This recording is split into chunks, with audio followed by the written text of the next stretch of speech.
Okay, Assalamualaikum guys. Selamat malam. Aku baru sampai je sebenarnya, tapi belum masuk rumah lagi dah. Buat video dulu kan, nanti tapik kat YouTube. Siapa nak tengok-tengok lah, tak tengok pun tak apalah kan. Tapi sebab aku rasa macam saja-saja nak sembang. Sebab kadang-kadang sembang yang kita buat macam malam ni, sembang kari kita ni, dia akan jadi archive. Mungkin kalau 20 tahun lagi, kalau ada orang tengok, masa ni cerita ni macam tu. Faham tak? Jadi ceritanya hari ni Anwar, jangan jadikan kejatuhan ringgit sepak terjang politik. Itu Anwar cakap lah, jangan jadikan sepak terjang politik lah kisah kejatuhan ringgit ni. Ini kisah yang baru-baru ni yang disebut tentang kejatuhan ringgit ni tidak menjejaskan pelaburan kita antara yang tertinggi dalam sejarah dan macam-macam lah. Jadi dalam berita ni, Perdana Menteri Anwar Ibrahim meminta supaya isu kejatuhan nilai ringgit ketika ini tidak dijadikan sepak terjang politik. Jelas Anwar, kerajaan pimpinannya sedang berusaha memastikan nilai ringgit kembali melonjak. Dan dia kata sini, sebab itu kita cari jalan untuk perbaiki dan jangan jadikan ini sebagai sepak terjang politik. Katanya ketika berucap dekat satu program rasmian Restu Global Quranic Art Festival di Putrajaya. Semalam Perdana Menteri menegaskan situasi ekonomi negara hari ini tidak boleh disamakan dengan krisis kewangan 1998 kerana kedudukan negara kita ini jauh lebih baik meskipun nilai ringgit merosot berbanding dolar Amerika. Anwar berkata pada 1998 selain kejatuhan ringgit, kadar inflasi dan pengangguran adalah tinggi. Selain tiada pelaburan asing masuk ke negara. Berbeza ketika ini, ia perlu dilihat secara keseluruhan. Malaysia mencatat rekod pelaburan terbesar dalam sejarah. Kadar inflasi terus menurun dan kadar pengangguran turut berkurangan. Aku tak faham dari mana data ni datang, tapi aku rasa orang yang buat data ni minum ketum lah. Aku berani sembang lah, aku berani kata lah guys. Budak yang buat data yang bagi pada PM baca ni, PM tak salah PM baca dia minum ketum. Kalau tidak pun, dia rasa macam tak cukup steam nak buat teks bagi PM baca, dia terkencing-kencing, terpancut-pancut. Dia campur dia punya ketum dengan ubat nyamuk, campur dengan air parit, campur dengan racun tikus. Tu yang dia jadi begitu tu. Sekarang ni kadar pengangguran berkurangan, inflasi turun. Aku tak tahu mana data dia dapat. Malah pertumbuhan ekonomi negara adalah berdaya tahan sama seperti negara jiran, katanya. Mengulas lanjut, Anwar berkata pelabur masih mempunyai keyakinan terhadap ekonomi negara dan disebabkan itu jumlah pelaburan paling tinggi direkodkan dalam sejarah negara. Inflasi menurun, kadar pengangguran menurun, pertumbuhan dapat kita pertahankan walaupun dalam keadaan dunia lembap dari segi ekonomi. Aduh. Jelas Anwar, peningkatan mata wang dolar Amerika Syarikat berbanding nilai ringgit tidak seharusnya menjadi ketakutan jika kerajaan menggunakan ringgit dalam perdagangan. Ini ayat Menteri Ekonomi ni. Katanya perdagangan dengan negara China misalnya menggunakan mata wang China ataupun ringgit Malaysia. Begitu juga dengan Thailand dan Indonesia. Kalau kita guna ringgit, isu dolar tak ada kesan. Kita bimbang kalau ringgit jatuh kemudian inflasi meningkat, pertumbuhan ekonomi terbantuk, pelaburan tak datang, katanya. Pada 2017, ketika berada di penjara, Anwar mengecam kerajaan pimpinan Najib Razak ketika itu selepas tukaran ringgit jatuh 4.4 kepada 1 dolar Amerika. Anwar mengeluarkan kenyataan melalui peguamnya dan berkata ringgit yang lemah berkait secara langsung dengan persepsi negatif dalam pengurusan ekonomi negara. Tambahnya, keadaan ekonomi juga semakin teruk dengan dakwaan rasuah dan pembaziran oleh kerajaan serta skandal 1MDB. Ini cerita tahun 2017. Dia kata bila ringgit tu rendah, ringgit tu jatuh, macam-macam lah. Korang pun dah tahu dah, tengok YouTube, tengok TikTok, berkeluar lah banyak benda ni. Hari ni dia kata inflasi menurun, pengangguran berkurangan. Sedih sebenarnya melihat keadaan Perdana Menteri kita hari ni. Negara kita hari ni berada dalam keadaan yang paling teruk sebenarnya. Bukan sahaja kerana masalah politik yang tidak pernah selesai, dan hari ini oleh kerana Perdana Menteri sendiri yang naik ke atas tahta kerajaan ini pun tidak mempunyai kekuatan kerajaan berpecah-pecah digabungkan untuk membentuk kerajaan. Jadi negara tidak akan pernah dipercayai oleh pelabur. Dia boleh sebut berapa banyak pelabur yang ada atas kertas, tapi berapa banyak yang akan masuk itu tak semestinya. Ya. Aku pun boleh sebut ramai je orang nak fund aku berniaga. Tapi kawan aku tanya, sampai hari ni dah fund ke belum? Aku ada cerita sikit lah, sembang sambung dengan cerita Anwar tentang pelaburan. Aku sedang jalankan satu syarikat travel umrah. Alhamdulillah, walaupun aku ni syaitan, tapi Allah bagi jalan juga untuk masuk ke alam yang lebih bersih, yang putih. Maka aku sedang menggerakkan satu travel umrah bersama teman-teman, kawan-kawan aku di Indonesia. Direct dari Indonesia ke Saudi. Kerana ada bantuan daripada syarikat di Malaysia, kami berkongsi-kongsi lah. Alhamdulillah, sebenarnya benda tu taklah susah, tapi ada jalan. Cuma aku perlu cari modal sikit lah. Dan aku cakap dengan kawan aku, aku ada funder, semua akan berjalan dengan lancar. Sampai hari ni, sembang funder yang 100,000, 50,000, 70,000 tu sembang je, tak ada duitnya. Sama dengan cerita Anwar ni. Semua orang kata boleh melabur. Mana pelaburnya?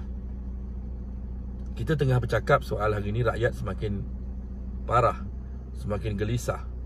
Tapi Perdana Menteri sedang bercakap seolah-olah dia adalah pembangkang yang berada di jalanan seperti tahun 98, sehinggalah dia diangkat menjadi Perdana Menteri. Daripada dalam penjara, bercakap merapu-rapu, sama macam Menteri Ekonomi, sembang formula itu, formula ini. Sampai hari ini tak ada apa-apa pun yang berjaya. Tetapi tidak dinafikan kegagalan ataupun ketakutan pelabur ni adalah disebabkan oleh semua orang politik. Yang sini nak tumbang yang sana, yang sana nak tumbang sini, yang sini kata dah cukup kuota, yang sini dah cukup anggota, yang ni dah kata dah cukup sign, yang ni kata dah jumpa agung. Korang rasa orang gila mana nak melabur kat negara kita dengan keadaan ekonomi bodoh yang hari ni direncatkan, dibekukan, dihancurkan oleh orang-orang politik. Tak kira lah, hari ni kita menyalahkan Anwar Ibrahim seperti aku sebut tadi. Jelas aku sebut, hari ni Perdana Menteri tak boleh mengatur pun kedudukan ekonomi negara ni, dan hanya boleh bercakap. Tapi hari ni yang masalah paling besar, pelabur tu sendiri, yang Anwar tu sebut tadi tu tak ada pun. Dan ketakutannya adalah sebabkan oleh orang-orang politik seperti PAS, PPBM, DAP, segala-mala lah, yang berebut setiap hari nak tumbang kerajaan, tumbang bangkit. Aku tak tahu siapa yang bodoh nak melabur kat negara kita dalam keadaan macam ni. Sedih sebenarnya. Aku tak tahulah pada penggal depan, adakah rakyat kita masih nak memilih lah politik macam ni lah? Kalau ada pun politik, kalau ada pun pelaburan besar yang Anwar sebut tu, aku nak respect kat Tengku Zafrul mungkin. Mungkin Tengku Zafrul orang yang ada jasa dalam mendapatkan pelaburan, Menteri MITI ni, Menteri Perdagangan Antarabangsa. Mungkin juga menteri luar. Tapi kalau nak kata dah memberi kesan, tak ada. Please stop cakap benda-benda yang mengarut lah. Aku rasa Perdana Menteri kena fokus kepada bagaimana nak mendapatkan balik kedudukan ekonomi yang lebih baik, dan berhenti bercakap perkara-perkara yang tak ada. Kerana setiap kali dia bercakap, rakyat di bawah ni melihat kartun tentang bagaimana inflasi itu dah menurun, bagaimana kadar pengangguran itu dah menurun. Sedangkan aku sendiri melihat dengan mata kepala aku berapa banyak perniagaan-perniagaan kecil yang menggajikan sekitar 3 hingga 5 orang terpaksa gulung tikar.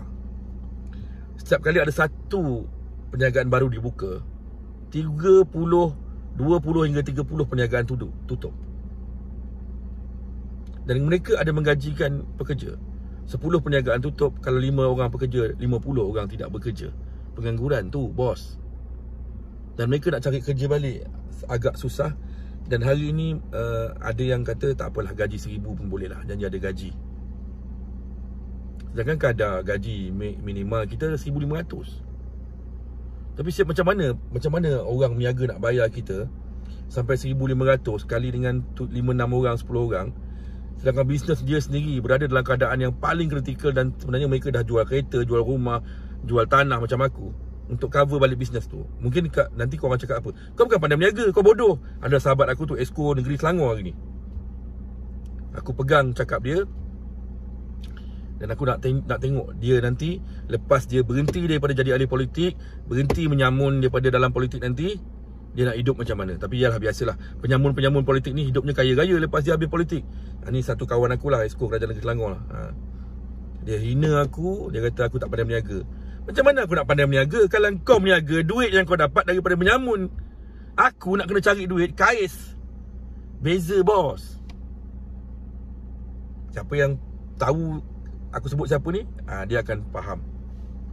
Macam mana aku nak cari duit macam kau? Petik jari buka satu kedai, petik jari buka satu ni, petik jari buka gudang.